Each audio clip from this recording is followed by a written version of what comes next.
Türkiye çok tarihi bir fırsatı yakalamışken ama yeniden eski yol, eski yöntemlerine başvurdu. Amerika'nın onayını alarak masum halkları Rojava'da bombalanan o halkın bombalanmasında payını aldı. Bu Trump'ın projesiydi ama biz bu süreçte dost düşman herkesi iyi tanıdık. Ne oldu biliyor musunuz? Bütün oyunları canlı yayında izledik. Ne yaptılar? Siz hiç merak etmeyin. Çevirdiğiniz bütün kötülüklere Kürt halkı tanıklık etti. Herkes maskesiz bir şekilde ortaya çıktı.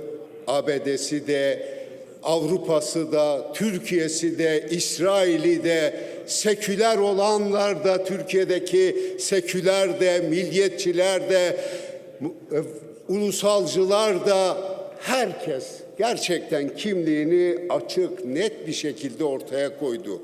Allah aşkına bu kadar büyük bir Kürt düşmanlığında nasıl birleştiniz? Nedir bu öfkeniz? Orada ne oluyor? Buralara bir saldırı var mı? Hayır. Hiçbir dönem olmadı ve olmaz da. Peki size söylüyorum.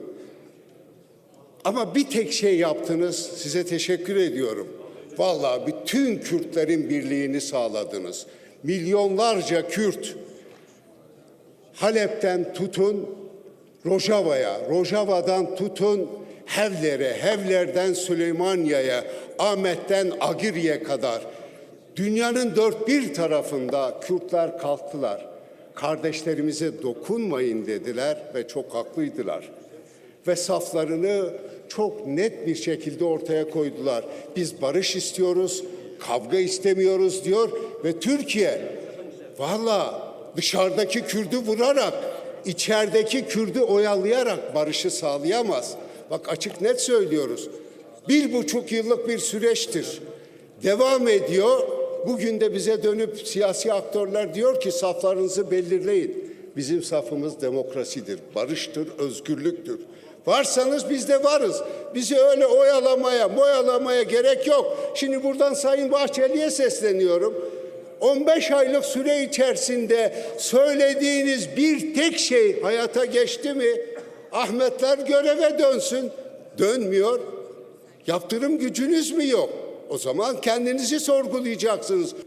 Her seferinde aynı şeyler söyleniyor. Hiçbir şey hayata geçmiyor. Vallahi AKP'de topu çevirmeye çalışıyor. Hiçbir şey